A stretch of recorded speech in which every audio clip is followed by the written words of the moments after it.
बिस्मिल्लाहिर्रहमानिर्रहीम, अस्सलाम वालेकुम, welcome to my Zara kitchen. कैसे आप सब लोग? उम्मीद है खैरियत से होंगे। इसी तरह हंसते रहें, मुस्कराते रहें, खुश रहें, आबाद रहें। ज़ारा किचन में हम बनाने जा रहे हैं बहुत ही मज़ेदार सी रेसिपी है। ये अकेले का मिल्क शेक, बहुत ही सिंपल और बहुत ही आसान और जल्द बन जाने वाली रेसिपी है। ट्राई ज़रूर कीजिएगा। उम्मीद है आपको मेरी रेसिपी पसंद आएगी। अगर आप मेरे चैनल पर नए हैं तो मेरे चैनल को सब्सक्राइब ज़रूर कीजिएगा। ये है मेरे पास 1 गिलास दूध, इसमें हमने डाला है, ये देखिए, सिर्फ 3 अदद केले।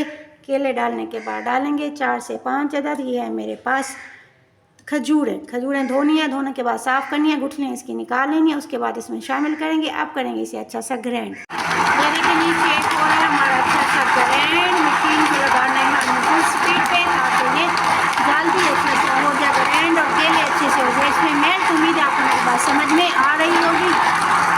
केले और खजूरें जब हो जाए इसमें अच्छी सी ग्राइंड, इसके हम इसमें शामिल करेंगे। ये मेरे पास लाल सिरप, जामे के लें या रूह डालें। जो आप खजूरें इसमें हमारी अच्छी सी मिक्स हो चुकी है। इस स्टेज पे मैंने डाला है इसमें थोड़ी सी आइस।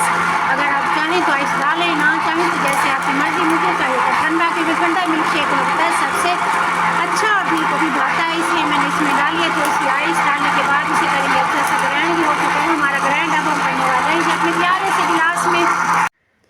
चलेंगे, ये हमारा छोटा सा प्यारा सा गिलास, इसके अंदर डाला मैंने शरबत हल्का सा। डालने के बाद उसे उल्टा करके इसका बनाया डिज़ाइन। अब मैं इसमें डालने लगी हूँ अपना ये मिल्क शेक जो हमने अभी केले और खजूर का बनाया था। बहुत ही मज़ेदार है, ट्राई ज़रूर कीजिएगा, बहुत ही मज़े का बनेगा। उम्मीद है आपको मेरी छोटी सी मेहनत पसंद आएगी। अगर आपको मेरी मेहनत छोटी सी पसंद आई हो तो मेरे चैनल को लाइक, शेयर और सब्सक्राइब ज़रूर कीजिएगा। खुद पिएँ, बच्चों को पिलाएँ। ज़ारा को इजाज़त दीजिए, दुआओं में याद रखिएगा। मिलते हैं नई रेसिपी के साथ।